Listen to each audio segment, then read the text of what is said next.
各位网友，大家好，今天是2020年6月19号，星期五，欢迎大家参加王健每日观察直播2的节目。我们今天的题目是中国的市场经济地位彻底凉了，这是一个所有做外贸的企业都要关注的题目。为什么？因为这跟中国的出口有非常大的关系啊。先说新闻。中国其实这个新闻本身呢是这个星期的星期一就发生了啊，但是因为最近大家知道中美之间很多事情，所以没有来得及做，我就一直留着啊。那么今天我还是掰开来揉碎了跟大家讲讲这件事情。中国是6月15号终止了在世界贸易组织的诉讼程序。那么争取世贸确立中国市场经济的地位就停下来了。这个诉讼进行了4年，中国输掉了啊。这个输掉了呢，世界贸易组织有一个小组啊，是由3个法官组成的小组。这个小组6月15号说中国停止了围绕着它市场经济地位的所有的诉讼程序，就说中国撤诉了。那么为什么要做这个动作啊？因为很多国家，虽然中国在2001年加入了世界贸易组织，但是一直以来中国仍然受到很多的反倾销调查啊。那么中国很多的大宗商品，那么就会被其他国家反倾销调查，最后裁定倾销，然后就征税。原因是什么？原因就是中国一直不被认为是一个市场经济的国家。那么大部分的市场经济的国家包括美国、欧洲、日本等这些国家，他们都有一个反倾销的这样的规则，就是说，如果你的商品跑到我这里来卖，低于一个合理的价格，那你就是反倾销啊。那什么叫合理的价格？那比如说如果你是市场经济的国家，那你就拿出你的成本来告诉我，你花多少钱做这个东西，你能证明你的价格在这个水平上是合理的就没问题。但是如果你不是市场经济的国家，那怎么办？我就找一个和你类似的国家，拿它的成本来核算你的成本是不是合理的。如果它的价格比你现在，如果它的这个成本和价格比你现在卖的价格还要低的话高的话，那你就是倾销。所以当然中国很多商品卖得很便宜，有产业链的原因当然还有其他的原因。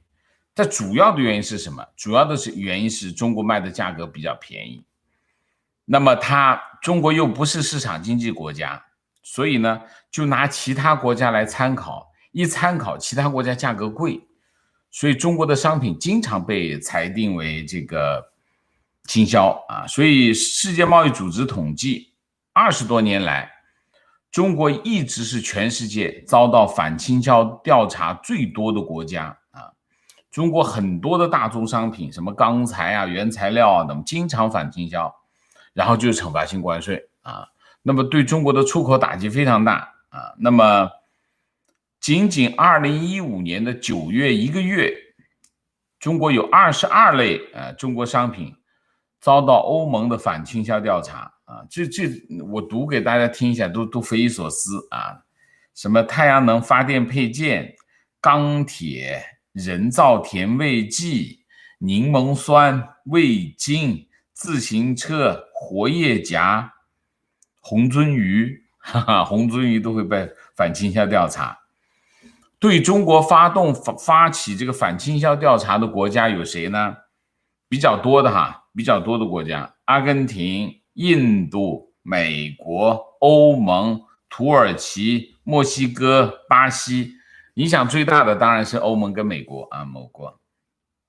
那么2015年的11月，就年底的时候，中国的贸易代表就在这个世贸组织上说哎呀，这个对中国商品的歧视性的这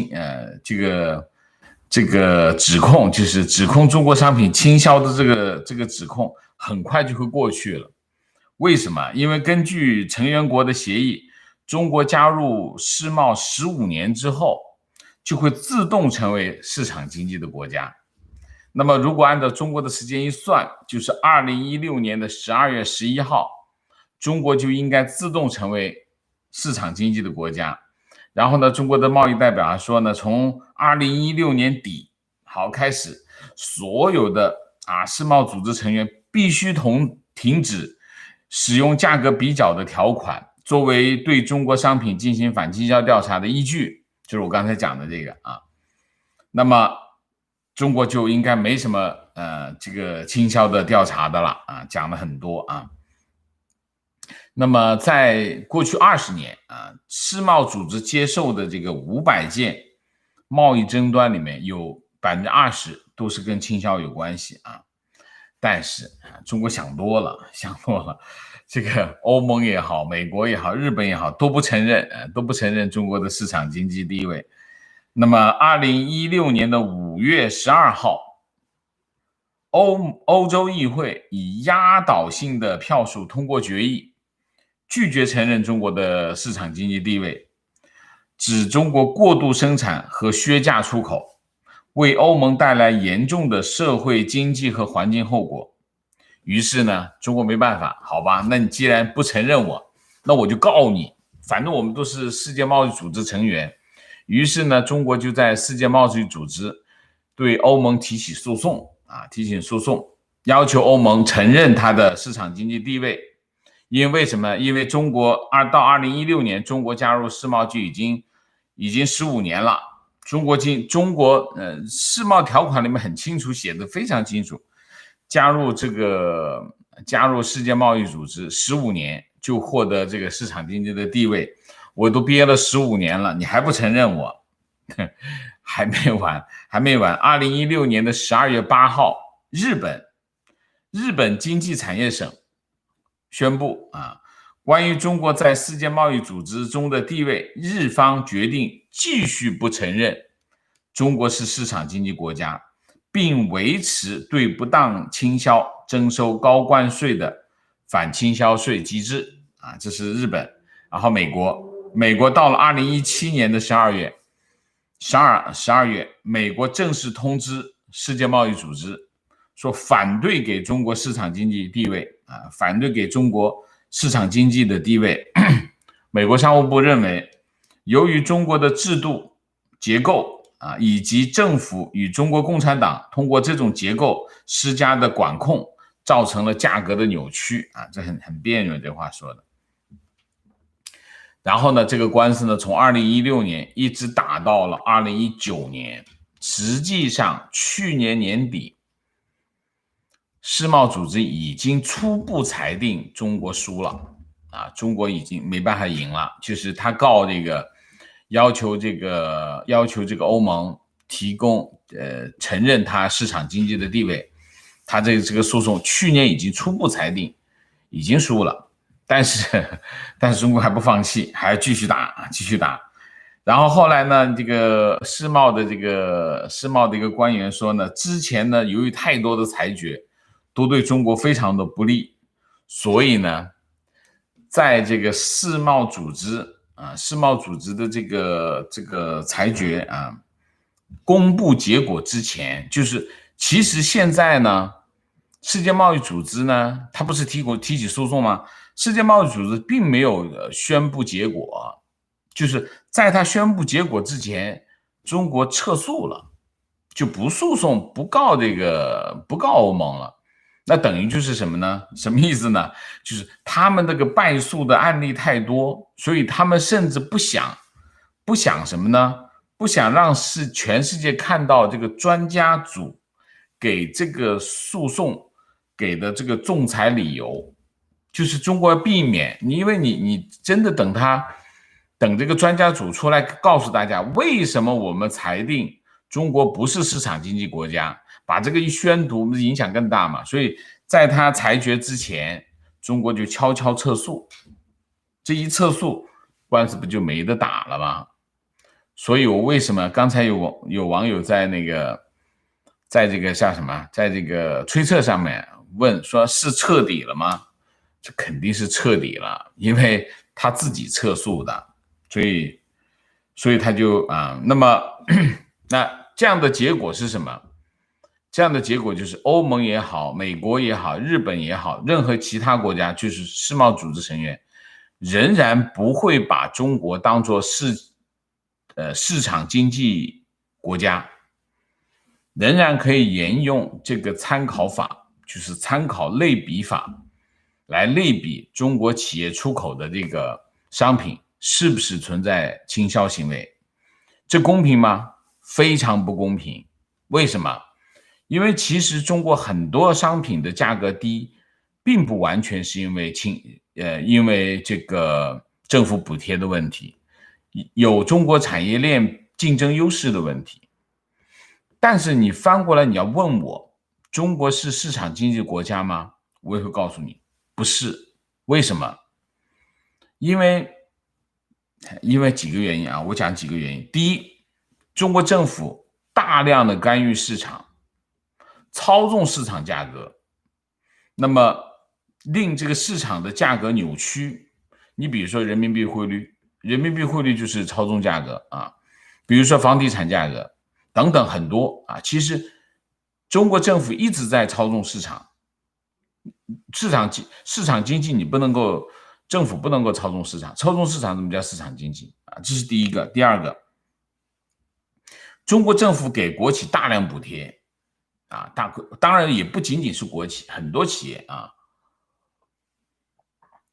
给大量的补贴，符合它产业政策，它就大量补贴。你比如说造成这种补贴造成不公平竞争啊，不公平竞争，其中包括你比如说产业政策的补贴就一大堆啊，各种产业政策的补贴一大堆，然后什么呢？银行贷款补贴一大堆啊，然后这个税收补贴一大堆啊，甚至包括土地的补贴，划拨土地给国企，直接划拨，你不用钱买，我拨给你，就很多不公平的竞争行为啊，包括其实骂的最厉害的是什么？其实中国其实自己也应该很明白，很难的。其中有一条，就出口退税，出口退税就是一个补贴啊。中国一直在辩解啊，我不是补贴，我只是退给他。你把所有人的税都退了，你就是公平的了。所以，但是问题是别人得接受啊，你不能光说你认为是什么才行。这第二条啊，第三条。政府通过垄断市场垄断，就是给国企垄断地位，让这些国企呢获得垄断利润，然后他们就获得很多的市场资源，他就很有钱。他很有钱怎么办？他就跑到国际市场上去大举收购，然后呢去这个叫什么市场轰炸，掠取市场份额，然后再等我占够了市场份额，我再把价格加起来。这是很多国企干的事情啊。这是第三个。第四个，中国其实在加入世界贸易组织啊，他做了一系列的承诺。其实这个承诺呢都是技术性的。其实中国加入世界贸易组织最重要的承诺是什么？就是它要变成一个市场经济的国家。它加入世界贸易组织，只不过那些承诺是成为一个市场经济国家的一些具体的指标而已，这是核心的。就是说你要成为一个市场经济的国家，你要不断的通过转型，我们叫转型啊，因为你原来是个计划经济的国家，你不断的进行转型，通过完成你对世贸的各个承诺来转型成为一个市场经济的国家。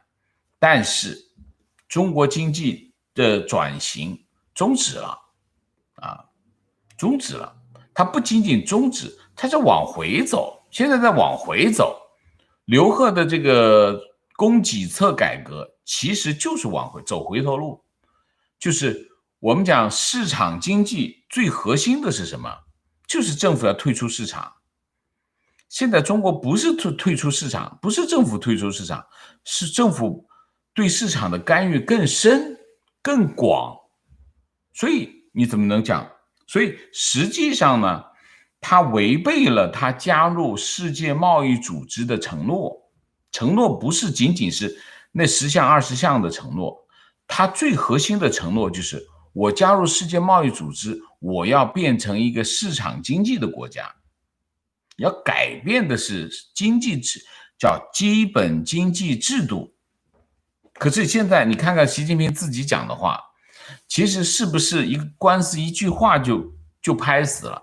你把习近平的在四中全会上的讲话往桌上一拍，你是市场经济国家吗？你不是，你是社会主义国家。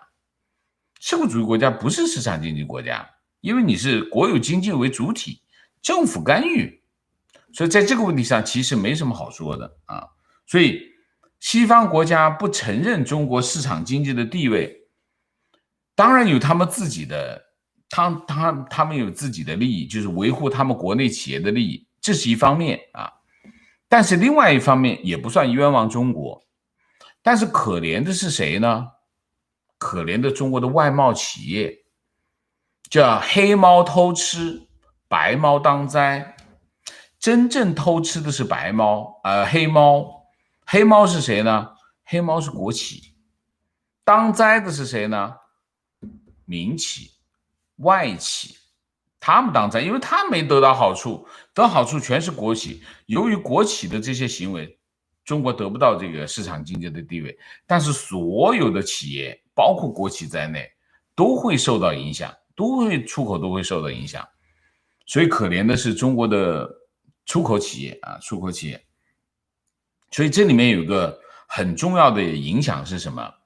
就是对中国的外贸企业影响非常大。你想一下，你如果参照其他国家的价格，你说参照越南价格还好说一点，你要参照这个韩国价格怎么办？参照香港价格根本甭混了。所以这个问题就变得非常的你控制不了，就变成中国的外贸企业就得看天打卦。这说明什么？这说明还是国家治理水平有点低吧？我这个不过分吧？不过分吧？大概就是一件这样的事情。这个事情影响非常大，而且不仅影响非常大，影响时间会非常长。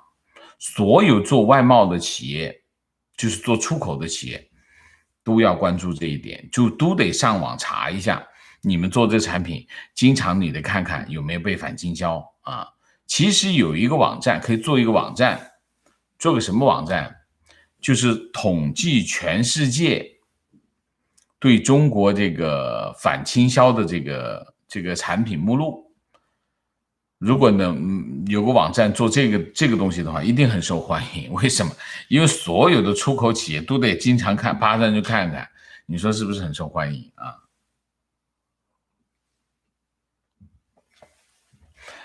我们今天讲的今天这个新闻就讲到这里。那么我还想有点时间，我还想讲讲什么呢？还是想讲讲蓬佩奥跟那个杨洁篪的会面啊。因为陆陆续续呢有一些新闻还在继续往外爆，就是到底他们见面谈了什么，谈得怎么样啊？那么陆陆续续有新闻出来，我还想讲一下。那么有一个陪着蓬佩奥去的是谁呢？是负责东亚和太平洋事务的助理国务卿 David Stilwell 呢，他跟什么有关？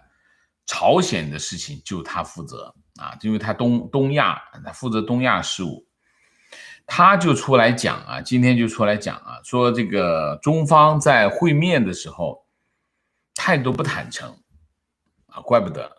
你态度不坦诚，谈得成吗？谈不成啊，谈不成。为什么呢？他是这么说，我就大体上把他的这个话呢，大体上给梳理一下啊。蓬佩奥不是在这个昨天啊，在这个推特上面讲这个他和杨洁篪会面唯一的成果，其实是唯一的成果，就是中方承诺啊继续履行中美贸易谈判第一阶段协议啊，这是应该是从目前来看唯一的成果啊，唯一的成果。但是这个助理国务卿 Stilwell 说呢，中方在几个问题上的态度都不坦诚啊，包括什么呢？包括疫情疫情处理，包括人权，包括香港政策，就是当然讲的是国安法，像港版国安法，包括是领土野心，领土野心当然讲的是南海的这个岛礁问题和最近的和印度的冲突都不坦诚，说他都不坦诚，而且他非常非常不高兴的是，他说中国外交部对会谈的描述是非常片面、尖锐、不切实际就不切实际，当然就是讲他胡扯，根本没有讲过，应该就是后面的那个。就是叫什么外交部发言人的那个讲话几个讲话，肯定不是在他会谈当中讲到的这些事情，而且他说这个中美在很多有争议的问题上没有太大的进展，就是这个不过他还继续讲说中国仍然会遵守第一阶段协议。他说呢，蓬佩奥清楚地向中方表明，两国关系必须互惠互利至于谈判有成果，他说留了一个尾巴，这个尾巴怎么说的呢？他说呢，这个会谈会不会有成果，要看未来一段时间的发展是怎么样，就可以看出来中国方面是不是接受了美国的信息他留了个尾巴，留个什么尾巴呢？看看中方的表现。当然他继续攻击这个中国的这个疫情方面的这个数据什么的，这个不重要不重要，大概就是一个这样的事情。从 Stilwell 的这个讲话来看，我们可以讲两件事。第一件事，基本上在这个会谈的过程当中没有太多的交集从 Stilwell 的这个态度。为什么？他说中方不坦诚，中方不坦诚是什么意思不坦诚的意思就是这当然是外交辞令，不坦诚的意思就是中方基本上没有做任何的回应，没有做任何正面的回应。就是美国上来就说我有5个问题，第一个问题是什么，讲完了以后看一下没反应，第二个问题是什么，又没反应，第三个问题是什么，又没反应，然后中国就讲中国的，中国讲了美方也没反应，基本上是一件这样的事情，就是说基本上在这个会议上各说各话，这是第一条。第二条，有没有交易你可以看出来这中美双方应该没有任何交易因为没有任何的值得拿出来讲的共识，完全没有共识。所以他为什么很生气中国外交部的那个对会谈的描述，什么执行两国元首的那些鬼话，肯定在会议上没有提到所以他们之间肯定是会议的气氛应该是非常的差所以从这个角度来说，我们之前研判说这个杨洁篪拎着2样东西，一个就是第一阶段协议我们继续执行，第二个东西就是港版国安法，然后美国方面呢不给他退让我觉得应该大体上是这个方向就是美国上来就提5到6个要求，然后中国一听，我靠，那就没得谈了，就大家就没有不欢而散，基本上是这样这个 Stilwell 的这个描述应该和我们之前的预期是差不多差不多，就是说怎么讲呢？就是美国不想让中国退，或者是不接受中国退，或者是直接的讲就是美国不想这个时候和中国有协议，因为这个时候对于川普来说，他真的跟中国有个协议，那绝对是一个大毒药，对他选情是灾难性的。所以从这个情况来看，美国肯定是不想有交易，不想有交易的方法就是刚才他提出几个处理疫情、人权、香港版国安法、南海问题、印度冲突，提了5个要求，中国怎么接受得了？中国只打算给你1个，结果你要了5个，我怎么给得了你？给不了你，所以没有交易，应该是一个这样的谈判，应该是这样的谈判，好吧？我们今天非常迅速的把今天的议题讲完了。好，我们今天可以多点时间来互动啊。那么我这里提一下啊，我们最近的互动呢有2点啊，就是说，第一点啊，我觉得大家可以讲当天的议题，也可以不讲当天的议题啊，所以可以放的稍微开一点，这是第一个。第二个呢，我们的互动呢还是讲的是情况、问题、聊天。我发现最近问题少了一点啊，不知道为什么，大家尽量多，有什么问题尽量的提，我也会尽量的答，好吧？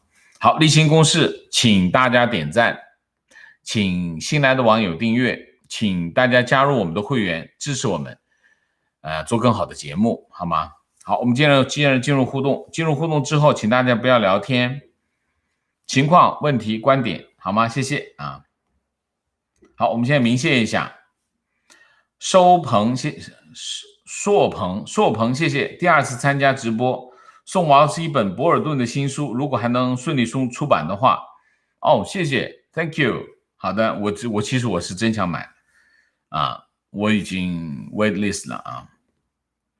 Chantel 周，谢谢 Mike 朱，谢谢程序，谢谢，感谢王先生的精彩节目，来杯鸡面啤酒润润嗓子，谢谢。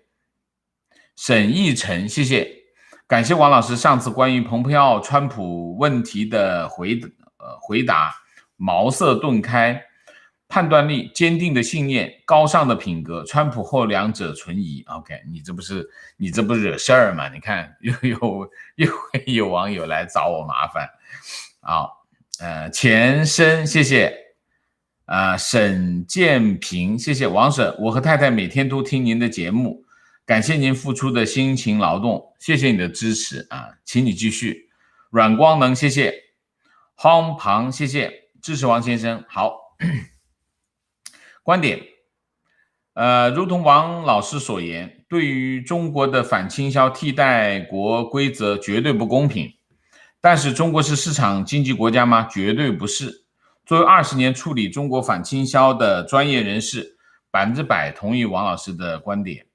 是的啊，所以其实最不公平的是什么？这件事情最不公平的就是中国的那些制造业、加工业的这些企业啊，这些企业真的是不公平。为什么？因为他真的没有拿到这些补贴，这补贴都给谁了？这补贴都给国企拿走了。所以叫黑猫偷吃，白猫当灾，这只白猫就倒霉了啊！观点：中共往外是低价倾销，外国人好歹能买到低价品，但往内是高价剥削老百姓，油价就是他们垄断剥削。低价倾销它也是看情况的，也不会随便低价倾销，能挣都当然挣啊！但问题是什么？问题是这里面就是什么呢？恶劣的是什么？恶劣的其实就是华为啊！华为进入哪个行业就寸草不生，它直接上来就是价格杀。华为是谁？华为就是价格杀手啊！通讯行业里面的人都知道，华为进入哪个领域大家都别挣钱啊，他也不挣钱，但是他没事啊，他后面那个国开行罩着呢。所以他没事啊，你有没有国开行罩的？没有国开行罩的，你就离开这个市场吧，因为你赔不起啊。所以就是这个问题啊。中国的商品有没有倾销的情况？有倾销的情况，大部分倾销都是谁干的？都是国企干的。为什么？后面有银行罩的呀，所以他能干这种事情，而且他低价倾销有战略意图啊。就是像华为这样，它有战略意图的，它占领这个电讯市场，它肯定是后面有其他的意图的。所以它能够做到这一点。你说普通的这个外贸企业，它低价倾销什么？他还不想多卖一点钱，他卖不动，他才是往下降的，他不可能赔的钱卖的嘛，赔的钱卖谁给他补贴？没人给他补贴。当然，他把这个出口退税算进去，那是另外一本账啊。情况，蓬佩奥哥本哈根峰会主题演讲，中国对自由社会的挑战，直接公开摊牌。蓬佩奥对中共的这个炮火，我印象中是从疫情开始吧，这个越来越猛烈啊，不知道谁帮他写的这稿子，写的非常的凶猛啊，非常凶猛。观点：中国参加他人制定的游戏规则，不遵守规则不说，还自认为自己能够改变规则。孙杨竞赛就是一例，世界贸易组织的表现也是如此。那就多了去了。提问王老师，香港国安法是否已经没有回头路了？美国大概会如何应对？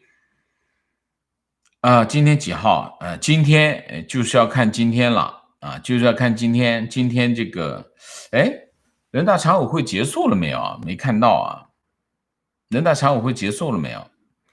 应该要看的了。今天是19号，明天。人大常委会明天，我们这19号，中国就是明天，就是今天啊，就是今天，中国的今天，人大常委会结束，就看他有没有过了啊，过了就没有回头路了，没过那还能说啊，中间还会有转圜。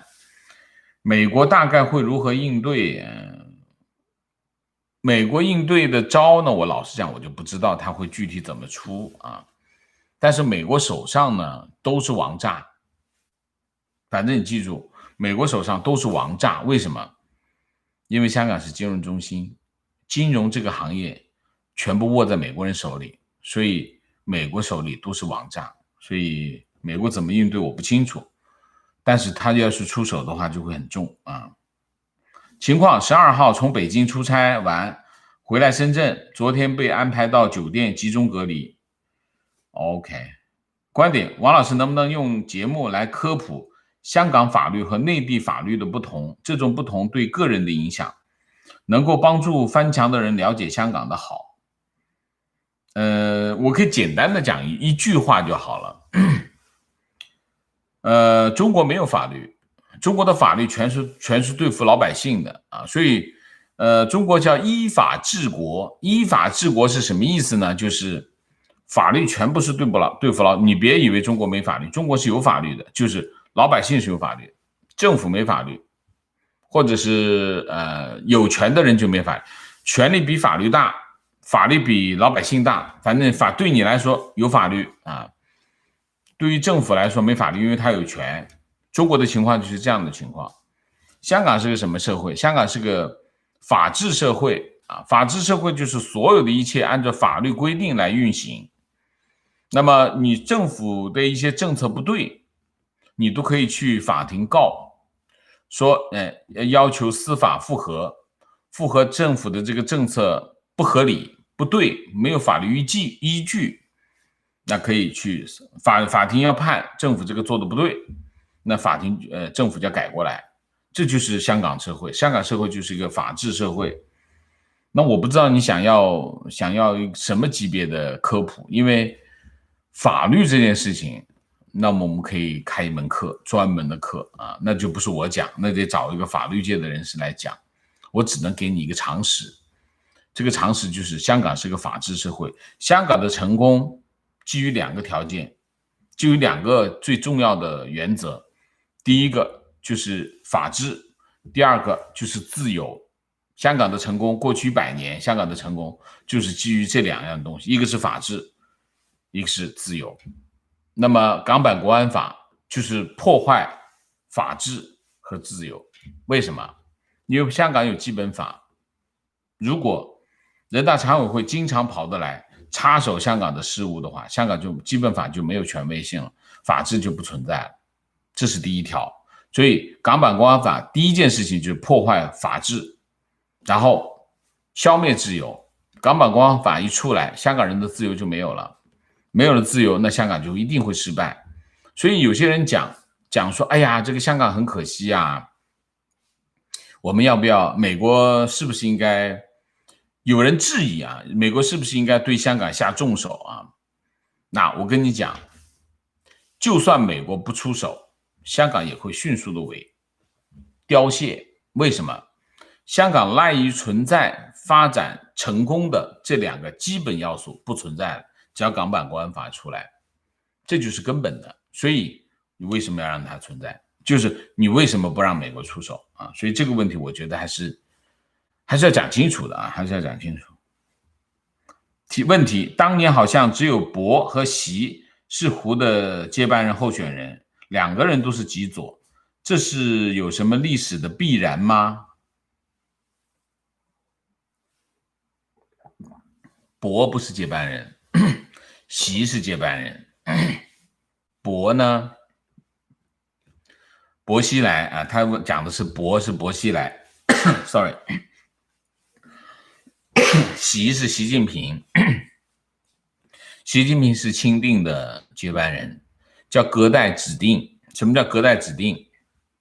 他是谁指定的？他是江泽民指定的，就是从江泽民时代开始，他们就约好了，约好怎么个约定呢？就是我不安排我下一个接班人，我安排我接班人的下一个接班人啊，什么意思呢？就是我不安排胡锦涛不是我定的啊，胡锦涛我的江泽民的接班人是胡锦涛，胡锦涛不是江泽民安排的，胡锦涛应该是宋平安排的啊。那么宋平安排了他的接班人，我呢去安排这个胡锦涛的接班人，胡锦涛再来安排谁呢？安排习近平的接班人，他就叫隔代指定啊，隔代指定。通过这个隔代指定，保证他的权力的平稳过渡。中共建政到现在啊，就是说一直以来啊，就是说从到江泽民这之前，中共的这个权力的转移都不是和平的啊，都不是和平的，它都不是有个制度，它连封建社会都不如。你比如说清朝很清楚，清朝很聪明，就说啊，反正你们也别争了啊，我现在呢写一个诏书啊，放到那个这个大殿的匾额的后面，谁都不能碰。我死了，你打开那个上面写的谁接位，清朝就按照这个制度，很平稳的过渡。这么做的好处是什么呢？这么做的好处呢，这些皇子们都不用打，因为已经定了，打来干啥？没用。只有我知道，你们都不知道。所以以前中国的皇帝呢，早早就立个太子在那里啊，立个太子在那里就变成箭靶，所有人都在攻击的太子，经常大家在攻击的太子，因为攻击太子，因为太子经常会倾向于某一派朝廷的势力，那么其他势力不就攻击他了？所以经常太子死于非命。后来清朝一看，哟，这个形势不好，我们就这样，我就写个诏书。死了以后就打开诏书一看，谁接位就谁接位，就这样。所以你看，封建制度的权力转移很平和啊。可是中共建政一直到江泽民，他都是血雨腥风，打得一塌糊涂。到了江泽民就开始隔代指定，约好隔代指定，指到哪儿呢？指到习近平那儿。习近平现在又有点不干了，为什么？孙家正本来是习近平的接班人，他直接把这个人给抓了，就是原来的这个重庆市委书记，叫什么？哎呀，我这一下子叫谁记得？重庆市委书记啊，直接把他给抓了。他把他的指定的接班人给抓了，那还怎么讲？这怎么还要往下传？啊，孙政才，这一下子忘了，就是一个这样的情况。所以，不管是薄熙来也好，习近平也好，都是红卫兵。你要到了这一批啊，就是你看到了习近平这一代，基本上都是红卫兵，哪有不是红卫兵的啊？所以算是历史必然吗？不知道，我也不理解。其实没有人知道为什么会选习近平，可能我觉得唯一可能性是什么？将会觉得习近平没那么强势，因为他一直不是很突出啊，不强势，对他的威胁不大。我觉得唯一的理由是这个，其他理由不知道啊。提问：感谢王老师的专业态度，请问在现阶段，川普应该做什么，或者怎么做才能将他的个人利益与选民利益结合在一起？如果他不考虑个人利益的话，他就跟选民利益结合在一起了。为什么呢？就是我们要讲清楚啊，就是说所谓的个人利益是什么？个人利益当然不是那栋房子啊，我们讲的是什么？其实博尔顿，其实你这个问题问的是博尔顿书里面的质疑啊。博尔顿那个书的质疑是，质疑川普把他的个人利益，所谓个人利益其实是政治利益啊，和国家利益搅在一起啊。什么叫个人政治利益呢？个人政治利益，比如说，川普想连任，这是他个人理想，他个人的追求，个人的政治抱负啊。他连任是不是为了多挣点钱？不是，他还是服务国家，但是他有政治上的追求，这是不是个人利益？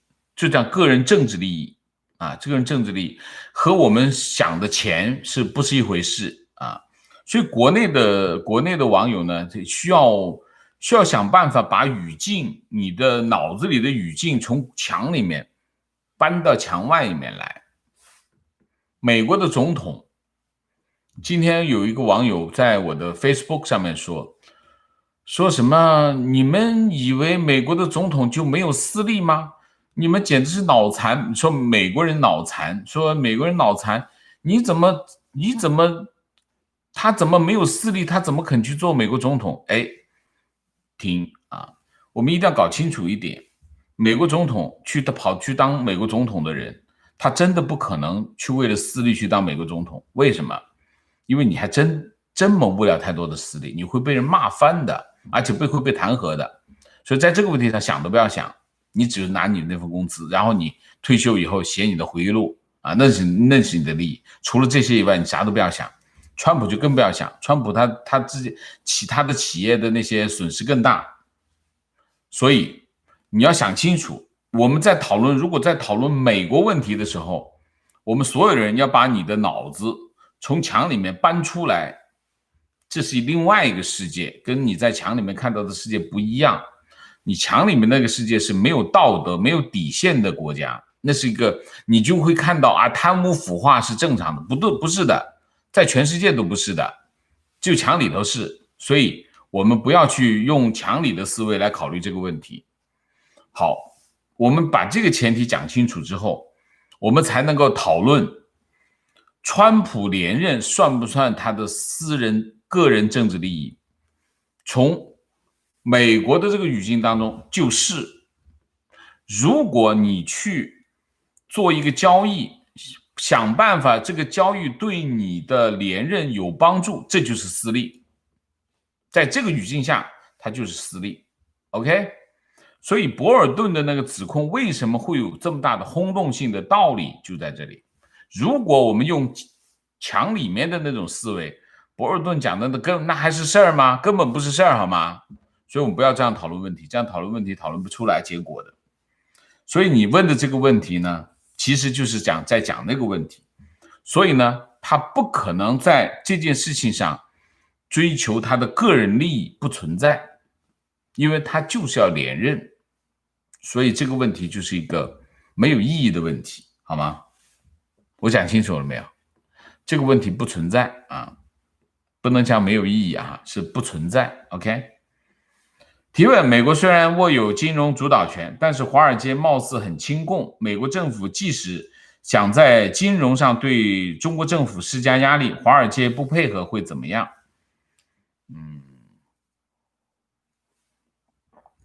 我们现在经常遇到的问题是什么？我们经常遇到的问题是，我们对美国不了解，然后我们脑子里很多东西都是什么？都是我们成长过程中共产党装进去的东西。你比如说啊，这个西方国家的政府都是资本家控制的政府啊，这个是基本上是胡扯的啊，基本上胡扯。西方国家的政府，一个民选的政府，它只服从一样东西，就是民意啊。那么华尔街呢，有没有游说团体啊？有，美国有很完备的法律体系，控制什么呢？控制这些有钱人，影响政府。对，你可以去影响政府，你组织人去游说啊，游说国会、游说政府部门都可以啊，但是有限制，你要告诉大家你做这件事情，然后你要公开的讲给大家听我在干什么，我请谁来帮我做什么事情，你得公告啊，然后有一样一样的公布出来，这就是告诉大家谁在干什么。这也有个好处，好处是什么？就政府不能蛮干，就是这些社会有渠道去游说他不要做损害我利益的事情，这是一个渠道啊，这是渠道。那么华尔街有没有这个渠道？有，但是你要很清楚一点啊，在美国政府定下来的政策，只要是经过合法渠道形成的一个规定，美国没有任何一个企业会不服从的。你记住是这样的，为什么？因为美国的企业很有钱啊，他挣这个钱，他如果和政府作对，让这个社会觉得他违背了这个国家的利益的时候，当媒体报道这件事情的时候，他就损失惨重，他会损失很多钱。所以美国的企业很遵纪守法，原因就在这里，而且他一定会配合政府，配合国家利益，因为他们根本不缺钱，他不会铤而走险。美国的企业不铤而走险，就是这个道理，理解吗？很多中国的企业铤而走险，因为他实在是很穷，他不铤而走险，他可能就要倒闭。美国的企业不是的，你像苹果啊，你像 Google 啊，那账上都是上千亿美金，他不需要铤而走险，他都是 play safe， 安全为主，他不跟政府碰。政府有什么东西啊？我听，我这个钱我不挣没问题，我不挣了。为什么？他还有其他地方挣钱，他挣很多钱。所以大家不要想，你不要被脑子想歪了啊！就是说，美国不是华尔街，不是你想的那样。华尔街有的是挣钱的路子，他不需要跟政府作对来去挣那些有风险的钱。美国的企业大部分是这样啊。观点：美国对国安法到目前为止只是说的层面，制裁香港对美国金融业也有伤害，中共就是看中了这一点。我刚才解释过了，你想多了啊。我举一个例子给大家听一下，亚马逊。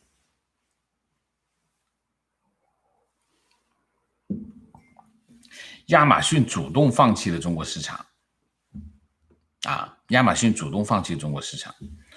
谷歌没有做中国的市场的生意，一点都不妨碍它成为一个巨无霸。中国市场有那么重要吗？中国市场没那么重要啊！你像亚马逊，亚马逊光做美国的生意，就让它足以让它成为美国股市里面市值第一的企业，没有问题。所以千万不要高估中国市场的影响力，中国市场没有那么大的影响力。你想想看，麦当劳把中国业务卖掉了，我不要了，为什么？它对我有风险，我为什么要它？卖给中兴了，所以麦当劳卖掉了，这个肯德基也卖掉了，都卖掉了。你看看很多大的企业都撤离中国市场，中国市场没那么好做，中国市场没那么好做，为什么？中国的中产阶级太小，严格意义上的中产阶级太小，所以中国市场没有想象那么大。所以你说这个啊，什么又会什么伤害他自己啊？包括比如说像芯片，说啊，就如果要制裁华为，华为订货量那么大，你想想看，那你要是制裁华为，美国企业受损，你想一下，他制裁华为，华为手机都卖不出去，买什么芯片？不用买芯片，它的市场份额迅速的被其他手机制造商占领。那些手机制造商要不要买芯片？不是一样在买吗？还不是要跟我买？所以台积电怎么说的？台积电说，华为是台积电第2大客户。台积电的董事长在他的这个叫什么股东会上说，他说华为对他影响不大，很快会填补。为什么？在台积电的这个候选名单当中，有一大堆还排着队呢，让他帮着做呢。只要华为一出来，它的产能马上就被其他的订单填满，所以没那么大。所以大家不要美国政府在做很多政策的时候，它会比中国政府小心得多。为什么？他会很小心的处理这些政策会不会影响到美国的企业，这是美国政府在做这些事情的时候考虑的。但是大家要想一下，其实呢，美国的企业还是很跟随美国政府的这些政策的啊，而且他会很早就开始做部署，不会说傻到华为都已经这个情况，他还华为一倒台，他也跟着倒台。这种企业，这种企业的 CEO 还混到现在，不可能的事情，早就做好了准备了啊！所以在这个问题上，大家一定不要被被宣传给欺骗了，好吗？问题一直说中国经济发展是寅吃卯粮，希望举卯粮是怎么被吃的？吃了多大规模？有偿还吗？还能继续吃吗？我有2个数据，你去查一下啊，就是我想一下哈，我找一下给你啊，告诉你一下，我们之前的题目我看看哎呀，我就来不及了，算了，自己查一下吧。中国的债务率大概是3倍啊，3倍啊，3倍270多，将近300啊，3倍。就中国现有的债务，我们通常分3个部门，一个部门叫居民部门，一个是叫企业部门，一个叫这个政府部门。那么中国企业部门的债务率应该是整个国家的债务率大概是3倍，就是中国的企业、个人、政府加在一起借的债，借了多少呢？借了 GDP 的3倍。去年 GDP 是100万亿，那也就借了300万亿的债，这就是寅吃卯粮了，债务就这么多了，还能继续吃吗？还能继续吃啊？为什么？经济还在运行啊，经济运行就能继续吃啊。但是问题是什么？问题是你还使劲借的空间大不大？没那么大了啊。因为什么？因为你债务负担越来越重了。当你债务负担越来越重的时候，你就不敢再借了，因为你还不起了，或者是银行就不会借给你了，就是这个原因啊。问题：人民币大放水的背景下，爸妈觉得过2年可能房子的首付都付不起。什么情况？天天看王老师的节目，我不想买，理由1，房子有可能降价；理由2，房贷的压力大，经济不好，可能会断供，这样很可怕。王老师，我觉得难以说服他们，不停的给他们洗脑吧。但有时候我又会觉得反向被洗脑，觉得他们说的很有道理，现在有点分裂，求教王老师。我没办法给你意见的原因是因为我不知道你所有的情况啊。你作为一个投资，你要做一个比如说买房子这样的投资，买房基本上是一个家庭最重要的投资。你做一个这个投资，你大概需要考虑我经常讲的这个，要考虑3个因素啊。第一个因素是房价到底涨还是跌，这是最重要考虑的。如果房价要涨，你肯定赶紧买；如果房价跌的话，你就先等一等啊，这是第一个。第二个，你自己的财务状况是怎么样？就说跟前面是有关系的啊，财务状况怎么样？如果你很紧张，然后经济形势又不好，那你要考虑一下这个问题，就是你的自己的财务状况。第三个就是你对未来生活的规划是什么？这3个因素很重要啊，你要把这3个因素全部考虑进去，做一个判断，我该买还是不该买。没有一个单一的因素决定你应该买一个房子的，就是你没有一个单一的因素，你肯定要综合性的考虑这个因素。所以我没办法给你这个建议，好吗？所以你可以用我讲的这个方法来分析，就是你要考虑什么呢？房子的涨还是跌？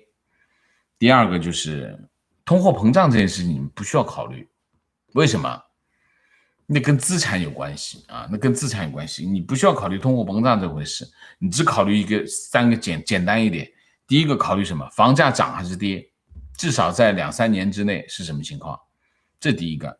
第二个，你的财务状况怎么样？你的工作的情况怎么样？因为现在经济都不景气啊，你会不会失业？如果你会失业，你怎么会攻下去？在这种情况下，你做一个这么大的决定，可是你工作不稳定，那不好弄的啊。所以你个人的财务状况，还有就是你未来的规划怎么样？至少你要看个3-5年吧。你比如说我过2年我就要去读研究生，我要去国外，你为什么要买房子呢？所以这个都要考虑清楚，把这3个因素放在一起考虑，综合考虑吧，好吗？观点：中美谈判前就有国内党媒宣传所谓的美国现状必须主动找中国和谈才能解决之类的言论，我就知道这次谈判就是为了告诉国人中国又赢了。我觉得反正国内的那些言论你不需要考虑它都是胡扯。为什么？他就要洗你的脑嘛，他没有讲这个道理。就中国的官媒，他根本没有什么根本就不讲道理嘛，你怎么会听他的呢？不需要听他的，好吗？听他没有意义，浪费时间，浪费大脑啊！观点，王老师说的太对了，中国所谓的各种政策补贴根本就是扯淡，要么被国企拿走，要么就通过各种关系补贴100万，真正到我们手里只有30万就不错了，其他基本送礼请客了。这里面的腐败就多了去了啊！提问，请问王老师怎么看待秦晖教授的低人权优势论？秦晖认为中国不存在倾销，因为中国的商品本来成本就很低，只是这种成本低来自于第一人权并非商业或者科技优势。第一人权是一种，如果你把第一人权都叫做优势的话，我还能说什么呢？这是一件非常，把第一人权当做一种优势，我认为是非常可耻的。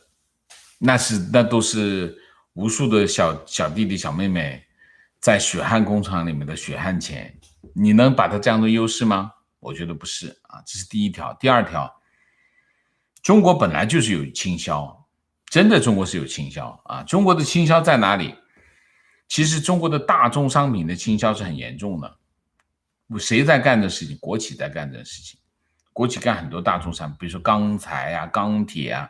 如果没有这些反倾销，中国国企早就把那些欧洲那些钢铁厂全灭掉了。如果没有这些保护的话，欧洲啊，什么那些钢铁厂全倒闭了啊。所以中国是有倾销啊，不能说没有倾销，是有倾销，而且中国是系统性的倾销，系统性的补贴，系统性。你要知道倾销理论，它反倾销是有一套理论的啊，就是说你不能只看到我的价格低的问题，你要研究价格低的原因来自于哪些地方。所以如果你秦晖是仅仅是讲这个，我不觉得秦晖是仅仅讲低人权优势，因为中国的价格低有很多因素。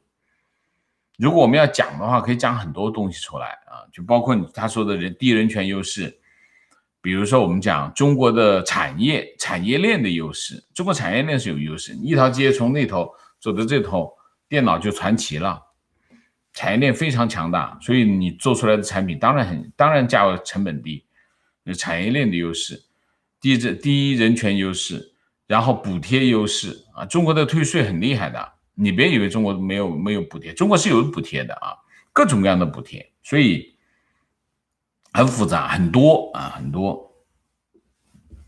观点：中国的非市场经济实质是官僚资本主义，官僚和权贵把握了国家国民的经济命脉，获利的是 CCP， 被剥削的是国内的14亿韭菜和民企。中学教科书把官僚权贵包装成国有企业，公有制经济掌握了关键经济部门和资源，而这些则属于全体人民，这都是在玩话术。因为国家机器和行政机构、国企高管全部都是 CCP 的人，党领导一切，不是人民能领导一切。有道理，非常有道理啊。问题：香港目前的法律制度是英国人以前制定的吗？是的。香港现在实行的普通法制度，所有的普通法来自于英国啊，就是比如说像加拿大、澳洲啊这些整个的英联邦国家啊，包括现在的印度，都是实行的是普通法，包括新加坡这种普通法体系啊，或者叫我们叫的海洋法系。那比如说像法国就是大陆法系啊，大陆法系这个民法典啊，就是拿破仑制定的民法典，就是大陆法系啊。大陆法系跟海洋法系是两个不同的法律体系。但是现在你可以看到，就是说英联邦的国家，包括英国的一些很多的殖民地，用的都是英国人留下来的普通法体系提问：中国判2名加拿大人间谍罪是施压还是报复？如果是施压，难道指望加拿大政府干预司法吗？如果报复，不是等于一个仇人吗？多一个仇人吗？请问王老师认为他们是出于什么动机做这个动作？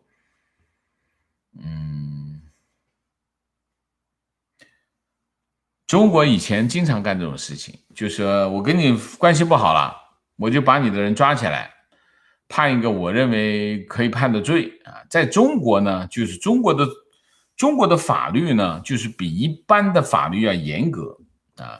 然后呢，就是大家都服从不了，的结果就是所有人都是在犯罪的，就是按照他的法律，你都有罪，你们全部都有罪。我只不过呢，如果你想遵守法律呢，你就活不下去。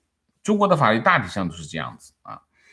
那么结果是什么呢？结果就是我想抓谁我就抓谁。所以为什么中国的法律制定，就像这是港版国安法，到现在它要制定出来了，它法律条文都没告诉你。中国的法律就是这样的啊，中国的法律就是我想制定一个什么样的法律，我就制定一个法律，所以我就倾向，因为为什么？因为他法律制定的全都是执法部门去制定这个法律，那执法部门制定的法律，那意思怎么严怎么来，对吗？使劲往这个掐得最紧，这样的话呢，他就好办呐。你所有的人都是违法的，我想抓谁就抓谁，你都得听我的，他就是一个这样的路子啊。所以你要是按照中国的法律，大家都甭活，基本上没有活路啊。所以现在的情况就是一个这样的情况。所以只要你有人在他那里，他跟你关系不好，他就把你人抓起来，判一个什么罪？今天判你一个嫖娼罪，明天判你一个间谍罪，反正什么罪名随便安，反正他法律不透明，你又不知道。他判你间谍罪，他不公开审理，因为什么？因为有国家机密，所以不公开审理，你都不知道案子是怎么回事。这就是为什么我一直在讲，中国有没有法律？中国有法律，就是治你的法律。对他来说没法律，对你来说就有法律，就是这个道理啊。至于他说是什么目的，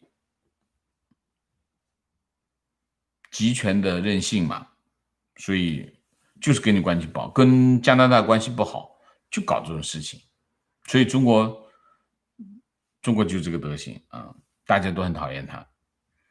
观点：中国有法律，但是法律在他们手里是橡皮泥，做成什么形状由他们看情况而定，对付不同的人采取不同的形状，依法治国就是骗百姓的一种说法。我们不讨论这个问题很低级，就是在中国讨论法律问题，我都认为很低级，因为中国根本法律是对付老百姓的，除了这以外没有其他的功能，所以没什么好讨论的，真的是。情况：中国的低工资更多的是国内分配严重不均衡的一个结果，它既非国际竞争的结果，也非自然禀赋所致。低廉的劳动力价格固然可以在全球竞争中取得有限但非常脆弱的比较价格优势，也可以因为外汇储备的扩张、贸易的增长而为国家赢得某种强大的形象。但这种以牺牲人民福祉、降低社会伦理标准为代价来换取所谓的国家竞争力的办法，是一种典型的近次。难怪有西方评论家惊呼中国正在摧毁资本主义。没有，摧不毁的。为什么？你不是市场经济国家，我反倾销，所以没有人惊呼这件事情啊。观点：低人权被形容为近次 race to 哪去了？不见了。好吧。另外一条情况：国企外派一律要求支持国安法，不管是言论还是行动，作为系统内的人员，从思想言论处处受控，羡慕并支持港人争取自由的行动，港人加油，谢谢。观点：提个不通的观点。之前王先生说自己的房子着火了，习不会点着另外一个房子，我觉得这不是习的思维。正如王先生所说，集权的傲慢思维模式是不正常的，他会轴到处惹事儿。老实讲印度这件事情不是他惹的事儿，是什么？就是水平低，管理水平低，部队管不住不是他有意去搞印度，我不觉得是就是这样好，今天的节目，王老师烫发了吗？不错，我没有烫发，我这个头发不知道怎么回事，这个一长就好像有点大波浪，大波浪是渣女啊。好，明谢一下何建苗，谢谢 Helen 吴，谢谢，很欣赏王先生的互动，彰显王先生的能力和理念，还有很多很正的价值观。提问：如果美方认为该阶段谈判不利川普竞选，为什么还要谈判？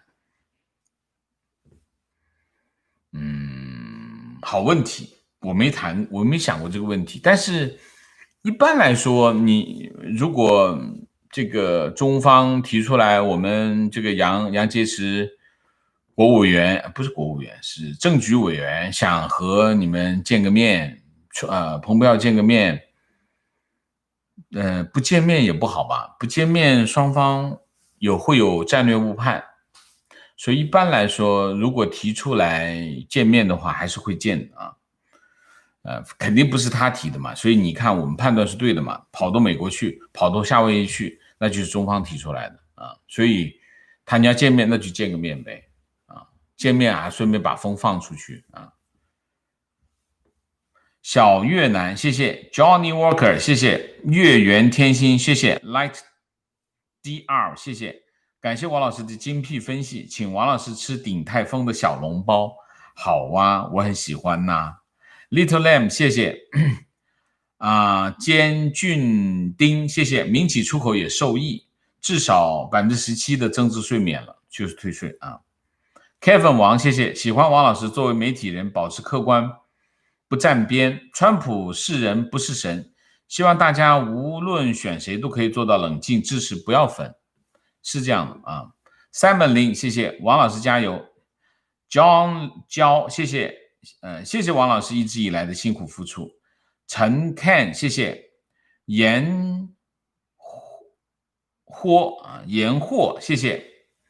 好，我们今天节目就到这里，感谢大家的参与，我们下个节目再见。再见之前，请大家点赞，请新来的网友订阅，请大家加入我们的会员，支持我们做更好的节目，做更好的自己。记得检查一下订阅，最近细分很厉害，好吗？谢谢，再见。